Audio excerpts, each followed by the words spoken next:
하나님께서는 우리들이 행복한 삶을 사는 사람이 되기를 하나님은 정말로 원하십니다. 사람의 행복 또 불행, 이것은 우리가 삶을 통해서 겪는 문제들의 지장을 받습니다. 그래서 현재 문제 가운데 있는 그런 사람은 사실은 마음의 여유가 없습니다. 그리고 평안도 누리질 못하고 마음이 피곤하고 고단합니다. 그래서 별로 행복을 느끼질 못하죠. 그렇지만 문제를 풀고 해결한 사람을 보면 그 얼굴부터 다르죠. 기쁨이 있고 굉장히 즐거워합니다. 사람의 행복은 인생으로서 살아가는데 발생되어지는 여러 가지 문제들, 그런 것에 관계에 있습니다. 이 세상은 그런데 사람마다 문제를 참 많이 겪죠. 어렵고 고민스러운 문제들 없이 살고 싶은 것은 사람의 마음일 뿐, 실제 세상은 그렇게 우리들에게 다가오지 않습니다. 많은 사람들 모두가 모든 사람들이 원하지 않는 문제의 그 인생의 파도를 항상 맞이하죠. 삶 자체가, 인생 자체가 문제의 삶입니다. 오늘 여기 본문을 보면 한 가련한 여성이 있습니다. 이 여성은 남편 6을 경험하며 살아야 했던 여인입니다. 참 불쌍한 사람입니다. 사마리아 우물가에서 예수님을 만났던 여인이 그 여인입니다. 이 여인이 이런 그 여인이라는 사실을 우리들이 짐작을 해보면 이 사람은 행복하게 산 여인 같지 않습니다. 늘 하루하루가 우울하고 별 희망이 없고, 그리고 참 인생 자체가 고달픈 삶을 살았던 여인이 분명할 것입니다. 그런데 이 여인이 예수님을 만난 후에 사람이 바뀝니다. 정말 행복한 사람으로 바뀝니다. 28절 29절 말씀을 보면 이 여자가 물을 기르러 물동이를 이고 왔다가 예수님을 만난 후에 물동이를 버려두고 동네로 뛰어들어가서 막 사람들에게 자기에게 있는 이 기쁨을 막 이야기하고 참 전하는 것을 볼 수 있습니다. 이때 이 여인의 마음이 어땠을까? 한마디로 말하면 얼마나 기뻤으면, 얼마나 이 여인이 기뻤으면, 얼마나 좋았으면 물동이를 팽개치고 동네로 뛰어들어가서 자기처럼, 자기와는 좀 형편이 다르겠지만 동네 사람들에게 이 자기 속에 일어난 이 한 가지 엄청난 이 사실에 대해서 말하고 싶어서 그렇게 뛰어갔을까 생각을 해봅니다. 그리고 이 여인의 이런 모습을 보신 예수님께서 제자들에게 하신 말씀이 있습니다. 31절 32절 말씀에 보면 제자들이 예수님께 음식을 마련해 가지고 와서 잡수십시오, 그렇게 해드리니까 예수님께서 말씀하시기를 나한테는 너희가 알지 못하는 먹을 양식이 있느니라. 너희들이 알지 못하는 먹을 양식이 있느니라, 이 말씀을 하시는 거예요. 분명히 조금 전에 보면 제자들이 먹을 양식을 사러 시내로 나갔을 적에 예수님과 제자들이 다 함께 시장하셨다고 기록하고 있습니다, 성경은. 그런데 예수님께서 어떤 다른 양식을 잡수신 것이 아니고 이 남편 6을 경험을 하는 이 여인을 만난 후에 예수님이 하신 말씀이에요. 나에게는 너희가 알지 못하는 양식이 있느니라. 자, 여러분, 이 여인과 예수님은 매우 기뻐하고 계신 거예요. 이 여인은 구원받은 기쁨을 기뻐하고 있고 예수님은 그 여인을 구원시켜내신 기쁨으로 기뻐하고 계신 것입니다. 여러분, 바로 예수님께서 가지신 그 기쁨과 행복, 또 예수님을 만난 이 여인이 구원받은 이후에 너무너무 기뻐하고 행복했던 이런 기쁨과 행복이 바로 우리 교회 성도 여러분에게 충만하시길 주 이름으로 축원합니다. 그래서 오늘 이 본문의 말씀을 아주 단순하게 쉽게 우리들이 좀 더 살펴보고자 합니다. 28절 말씀을 우리 다 같이 다시 봅니다. 시작. 여자가 물동이를 버려두고 동네로 들어가서 사람들에게 이르되. 자, 여자가 물동이를 버려두고 동네로 들어갔다. 자, 이 여인이 자기의 물동이를 버려두었다는 것, 이것은 왜 그랬을까요? 이것은 이 여인이 굉장한 마음의 어떤 깨달음이 있었기 때문입니다. 이 물동이를 버려두고 갔다는 이 사실은 환경적으로 상황적으로 보면 물동이를 포기할 상황이 아니에요. 우리나라는 물이 흔한 나라입니다. 우리나라는 생수를 우리는 그냥 일반 생활용수처럼 그렇게 맘 놓고 참 쓰는 이런 물이 풍족한 나라인데, 중동 이런 나라는 물이 굉장히 귀합니다. 물 때문에 전쟁이 일어나고 물 때문에 싸우고 다투는 이런 환경입니다. 이 물을 구하기 위해서 몇 시간을 걸어서 물동이를, 그리고 물을 기른 후에는 그 수십 킬로그램이나 되는 무거운 물을 몇 시간씩 또 머리에 이고 또 집으로 가야 하는 이런 상황입니다. 그런데 이런 상황에서 이 여인이 물동이를 버려두고 갔다라고 하는 것은 굉장히 중요한 그 어떤 것을 깨달았다는 것이 분명합니다. 그래서 너무 기쁘니까, 너무 행복하니까, 너무 만족스러우니까. 자, 이 여인이 깨달은 것이 뭘까요? 이 여인이 동네로 들어가서 한 말에서 그것을 알 수 있습니다. 바로 예수가 그리스도라는 사실을 깨달은 거예요. 여러분, 예수님이시라는 사실을 깨달은 사람은 변화됩니다. 오늘 여러분과 저에게 있었던 변화가 그런 변화죠. 그렇죠? 과거에 우리들이 예수님을 알지 못했을 적에 참으로 고민이 많았습니다. 우리들이 생각 없이 그저 생각 없는 그런 무슨 단세포 동물처럼 그렇게 사는 존재였더라면 생각이고 뭐고 할 필요가 없겠지만, 우리에게 인격이 있으니까 나는 누군가, 나는 왜 사나, 이렇게 고생스럽게 살아야 하는 이유가 뭔가, 인생의 종착역은 어디인가, 사람의 가치성은 어디에 있는 것인가, 나는 무엇을 하면서 살아야 할까, 행복하려면 어떻게 해야 되나, 이런 것들로 우리는 많이 고민을 했었습니다. 그런데 예수 그리스도, 예수님, 그분이 누구신지, 그분이 바로 그리스도시라는 사실을 깨닫게 되면 모든 문제가 뚫립니다. 그러면서 그 문제들이 해결이 되어지면서 우리의 마음에 굉장한 기쁨, 즐거움, 감사함, 모든 것이 달라지는 거예요. 이 여인에게 있어서 지금 그런 변화가 온 것입니다. 여러분, 신자들 중에 보면 구원에 들어오지 못하는 신자들이 있어요. 가끔. 그분들은 왜 그러냐면 한 가지 이유예요. 예수님께서 바로 그리스도라는 사실을 깨닫지 못해서 그래요. 예수님이 어떤 분이신지를, 예수님이 누구신지를 예수님을 만나지 못해서가 아니에요.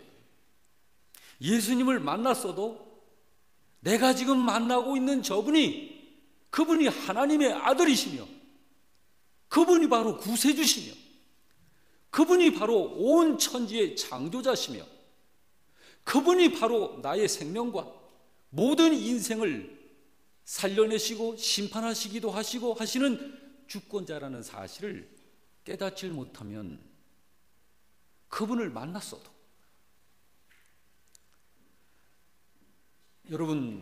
여러분과 저는 거의 다, 이 자리에서 예배드리고 있는 우리는 거의 다 예수님이 어떤 분이신지를 알고 있는 분이죠.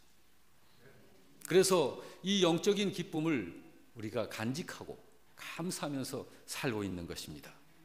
혹시 이 자리에 아직 주님이 어떤 분이신지, 아직 이 기쁨, 이 행복을 소유하시지 못하신 분이 계시다면 오늘 말씀을 통해서 예수님이 어떤 분이신지를 분명히 깨닫게 되는 은혜가 있기를 주님의 이름으로 축원합니다.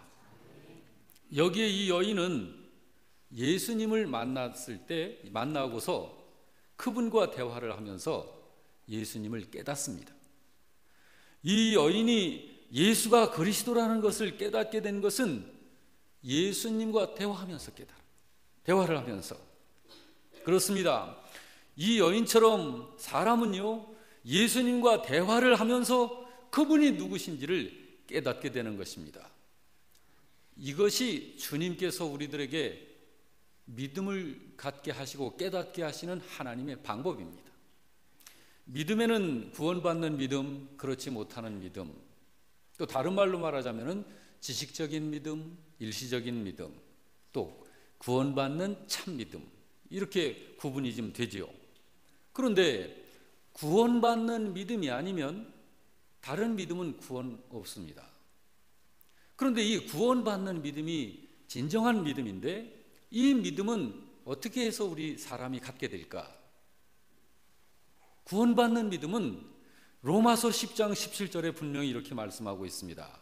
믿음은 들음에서 나네. 믿음은 들음에서 나는 것이다. 자, 무엇을 들을 때 이 믿음이 생길까요? 그리스도의 말씀으로 말미암는 것이니라. 바로 성경에 말씀하신 하나님의 말씀, 그리스도이신 그분의 말씀.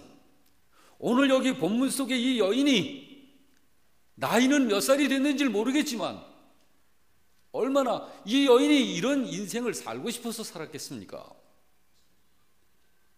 남편 6명째를 경험할 수밖에 없는 이런 인생을 사는 이 여인, 얼마나 그 마음의 아픔과 괴로움과 눈물과 쓰라림이 있겠습니까? 그런데 이 여인이 지금 이 우물가에서 완전히 바뀝니다. 새 사람으로 바뀝니다. 기쁨과 행복한 여인으로 바뀝니다. 자기의 생애에 대해서 엄청난 희망으로 이 여인이 바뀌는 거예요.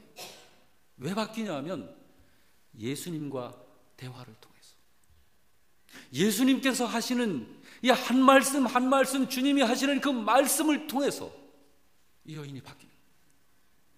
예수님이 누구신지를 깨닫게 되는 거예요. 예수님과 짧은 대화였었지만 이 대화를 하고 나서 물동이를 버려두고 이 여인이 동네로 뛰어들어가서 하는 말이 바로 그리스도를 만났다. 그리스도를 만났다. 자기하고 대화하고 있는 그분이 그리스도시라는 사실을 깨닫게 된 거예요. 이 여인이 무엇을 통해서 예수님이 그리스도이심을 깨닫게 됐다고요? 대화를 통해서. 대화를 통해서.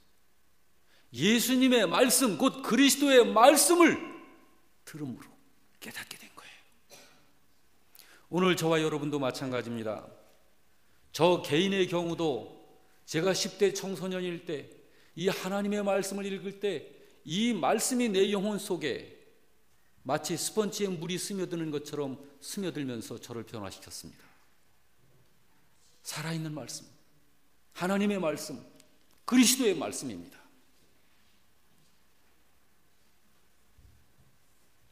부디 우리 교회 성도 여러분들이요, 그러므로 바로 주님의 말씀을, 이 성경을 통해서 주님의 말씀을 듣고 그 말씀을 그래서 깨닫는 이런 놀라운 은혜가 여러분들에게 있으실 주 이름으로 축원합니다.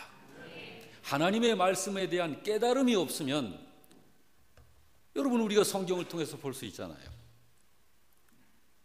예수님을 만나도 구원받지 못하는 사람들, 예수님을 만나는 것 그 자체보다 더 중요한 것이 그분을 깨닫는 거예요.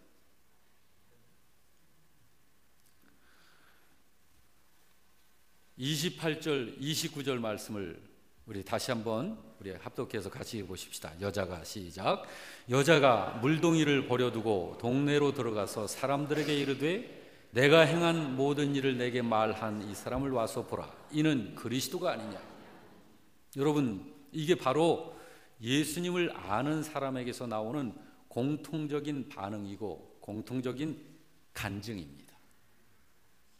예수님을 만나고 예수님을 깨달으면 그 사람은 자연스럽게 그에 대한 반응이 나와요. 예수님을 말합니다. 그게 간증이에요. 그것을 간증이라고 그럽니다. 이 여인이 뭐라고 외치고 있죠? 내가 행한 모든 일을 나한테 말한 사람을 와서 좀 봐. 이분은 그리스도가 분명해. 이렇게 말한 거예요. 이것이 이 여인의 간증이에요. 여러분, 이런 말이 어떤 사람에게서 나오죠? 이런 말이 세 사람에게서 나오는 거예요. 이런 말이 예수님을 만나고 예수님을 진정으로 안 사람이 이런 말을 하는 거예요. 이런 간증, 이런 외침은 거듭난 신자에게는 다 있습니다. 정말 구원받은 신자에게는 다 있는 거예요. 교회를 한 50년 다녔다고 합시다. 그런데 예수님이 누구신지 깨닫지 못한 사람은 예수님 말하지 않아요. 그냥 교회 다녀요. 이거는 마치 무엇하고 같으냐 하면, 거듭난 사람이 예수님을 말할 수밖에 없는 것은, 구원받은 사람이 예수님을 간증할 수밖에 없는 것은, 영생을 소유한 사람이 자기의 믿음을 다른 사람들한테 막 말하게 되는 이렇게 할 수밖에 없는 이유는, 갓난아이가 막 태어날 때 너나 할 것 없이 울음을 터뜨리고 나오는 것과 같아요. 같은 현상이 나타나는 거예요. 예수님을 알게 된 사람은 예수님으로 인하여 거듭나고 영생을 선물로 받고 구원받아서 하나님의 자녀가 되고 모든 죄를 용서받은 이 영적인 기쁨을 말하지 않을 수가 없는 거예요.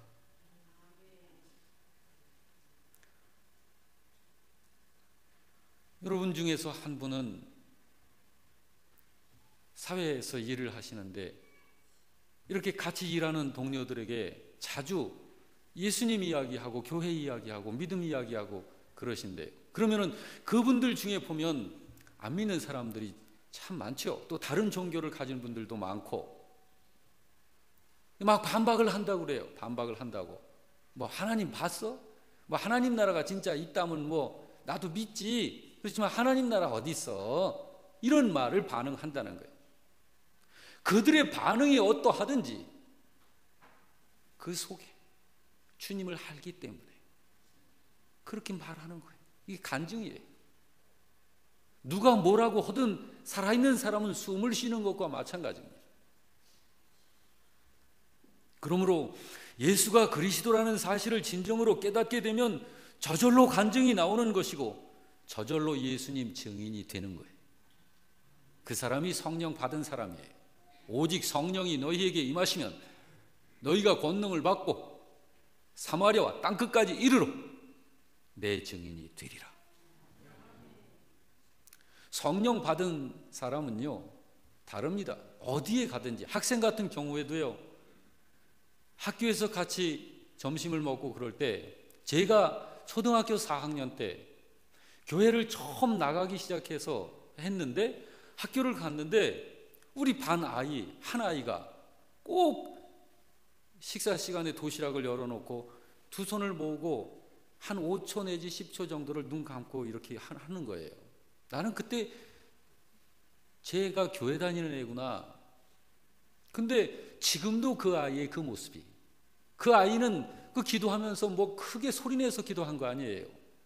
다른 친구들 다 있으니까 점심시간에 도시락 열어놓고 두 손 모으고 하나님 앞에 기도한 거예요. 근데 그 모습이 제 머릿속에 사진처럼 인각이 돼 있어요.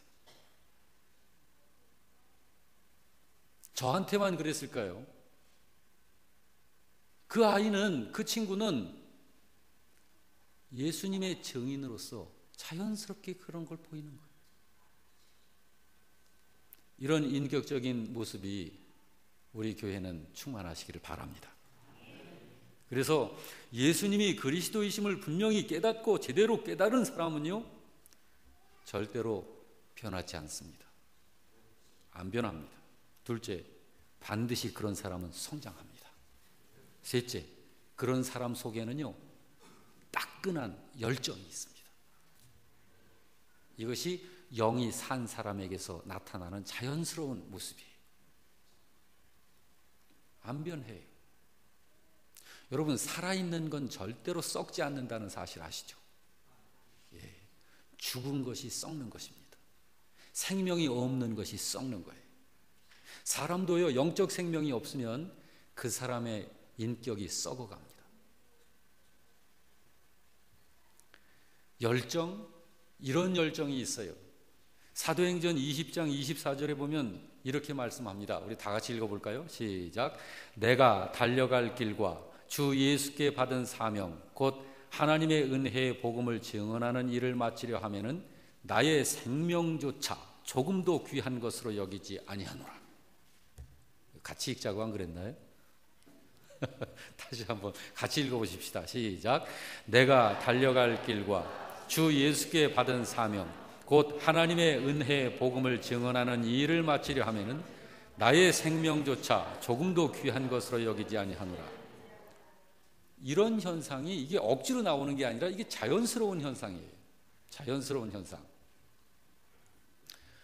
제가 그때 제 친구 중에 하나가 있었어요.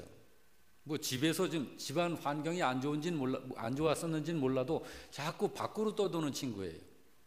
그때 당시에 21살인가 됐어요. 근데 그렇게 이성들을 사귀면서 이렇게 밖에서 잠을 자고 아주 이 행함이 건전하지를 못해요. 근데 내 마음에 그 아이가 굉장히 불쌍한 생각이 들고 저 아이가 예수님을 믿어야 되겠다는 그런 생각이 자꾸 들어서 제가 그 아이를 친구로 자꾸 접근해서 갔어요. 가가지고 이 아이에게 예수님을, 복음을, 나의 믿음을, 교회를, 성경을 소개를 해 주었는데 얼마 안 가서 그 아이가 믿음을 갖게 됐습니다. 독립문교회, 내가 서울에 청년 때 다녔던 독립문교회 등록을 했어요. 사람이 바뀌기 시작하더라고요. 그렇게 담배를 많이 피는 그 21살짜리 청년 아이가 담배를 줄이기 시작을 하고 그 다음에 문란하게 이성을 사귀는 이런 생활도 서서히 정리가 되고 변화가 일어나는 거예요. 자, 이런 뭐 결과가 어찌 됐든 그것은 주님께 맡기고 정말 우리가 구원받은 사람일 때는 우리 속에 그 영혼을 사랑하는 마음이 있어요. 사람 사랑하는 마음. 그래서 자연스럽게 예수님 증인이 되는 거예요. 간증이 되고요. 우리 교회가 그런 교회인 줄로 믿습니다. 자, 이제 가장 중요한 양식을 좀 말씀드리고 싶은데요. 31절 32절 말씀을 같이 보시겠습니다. 시작. 그 사이에 제자들이 청하여 이르되 랍비여 잡수소서. 이르시되 내게는 너희가 알지 못하는 먹을 양식이 있느니라. 사람에게는 두 양식이 필요하죠. 몸을 위한 양식, 또 하나는 영의 양식입니다. 지금 저와 여러분에게는 이 두 양식이 다 있습니다. 그래서 우리가 감사하고 참 행복한 거예요. 우리들에게는 이 두 가지 양식이 다 있어서 육신도 살리고 영혼을 살리기도 하지만 영혼이 살고 있는데 영의 양식이 없는 사람들이 있습니다. 육신의 양식으로만 사는 사람들이 있어요. 이 사람들은 사실은 행복한 사람들 아닙니다. 이제 우리는 이 두 양식이 다 있는데 우리가 지금 신경 써야 할 것은 이 육신의 양식과 영의 양식의 비율입니다. 비율에 신경 써야 돼요. 주님께서 육신의 양식은 필요 없느니라 그 말씀을 하신 적이 없어요. 너희에게 먹을 것, 입을 것, 마실 것 이런 것이 있어야 할 줄을 하나님은 벌써 다 아신다. 그 인정하신 거예요. 그거 필요 없다가 아니라. 그런데 여기 예수님을 보면 예수님도 육신의 양식을 잡수셨거든요. 근데 영의 양식과 육신의 양식의 중요성과 우선순위는 분명했습니다. 예수님은 영의 양식이 우선이었어요. 그리고 육신의 양식은 그 다음이었습니다. 우리도 그래야 됩니다.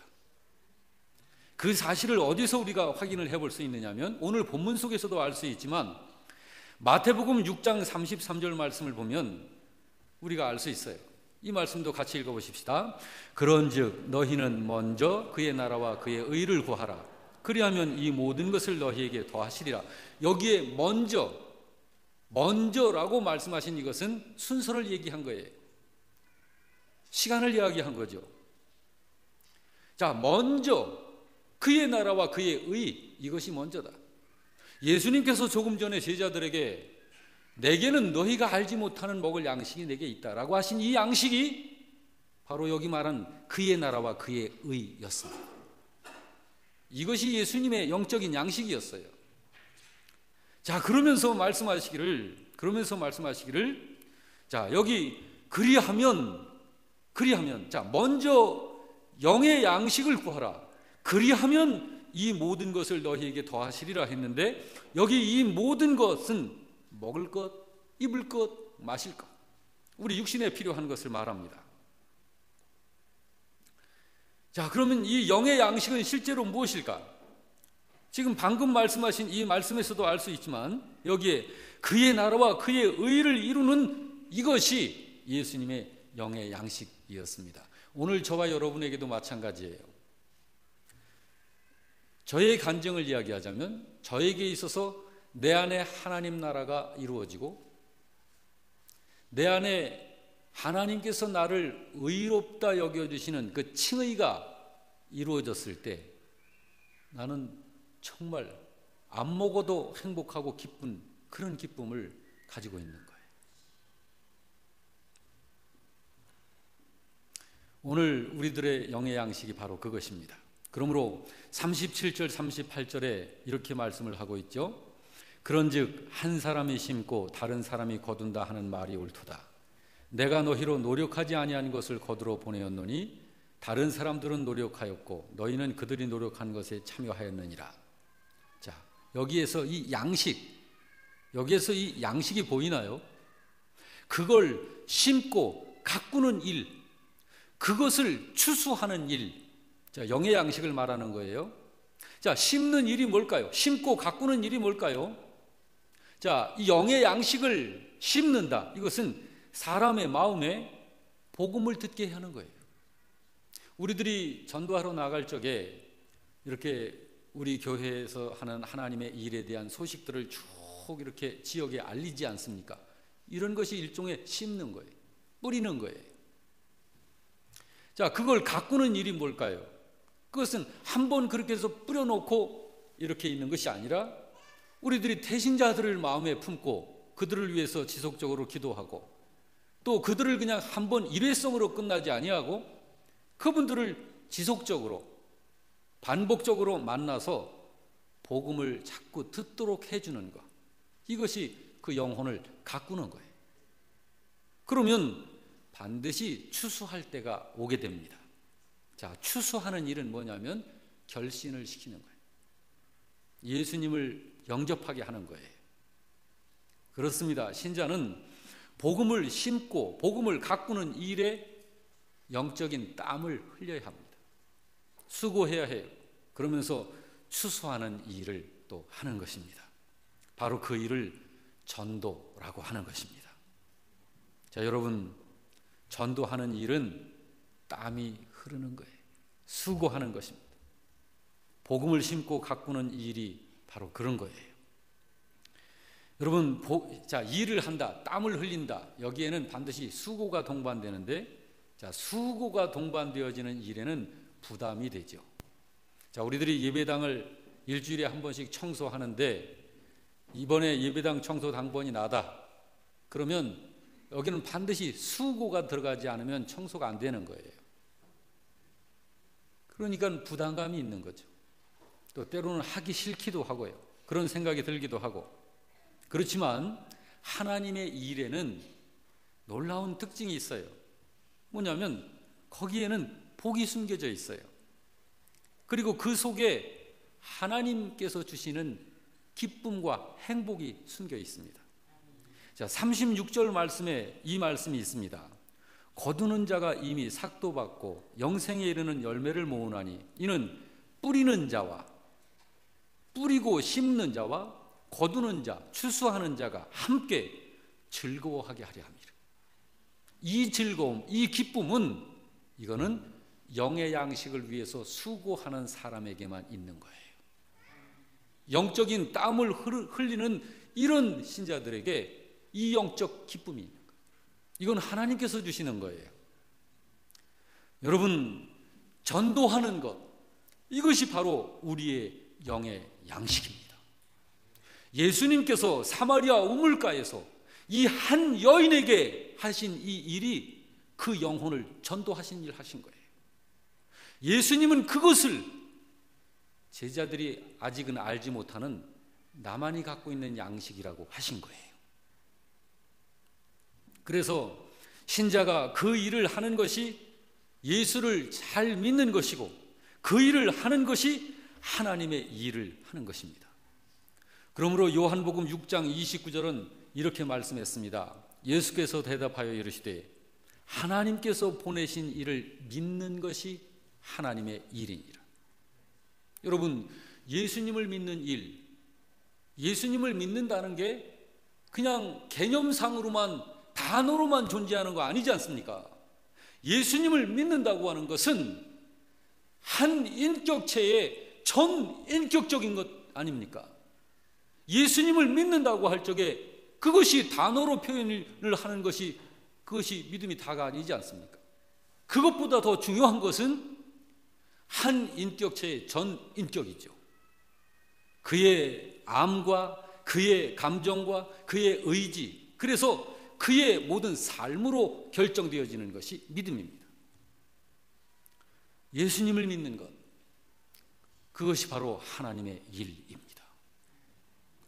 예수님께서 하신 일, 그것이 바로 우리의 영의 양식입니다. 사랑하는 성도 여러분, 이 시간에 오늘 말씀을 정리하면서 묻습니다. 생각해 보시기 바랍니다. 여러분은 예수님을 어떻게 알고 있습니까?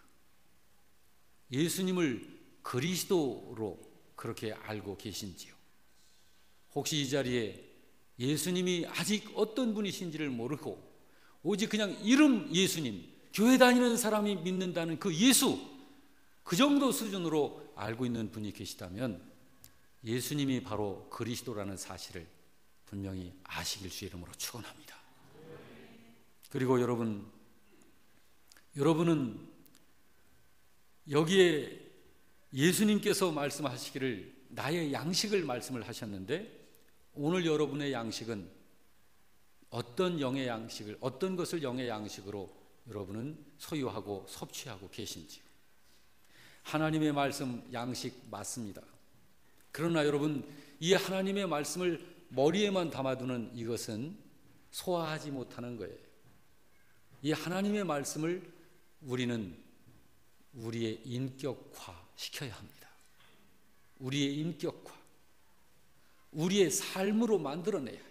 이것이 영의 양식입니다. 우리가 머리로만 알고 있는 것, 지식적 신앙은 아무 능력 별것 아닙니다.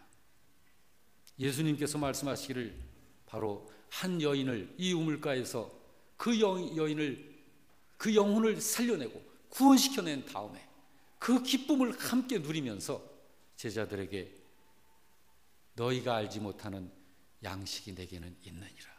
나는 그것을 벌써 먹었느니라.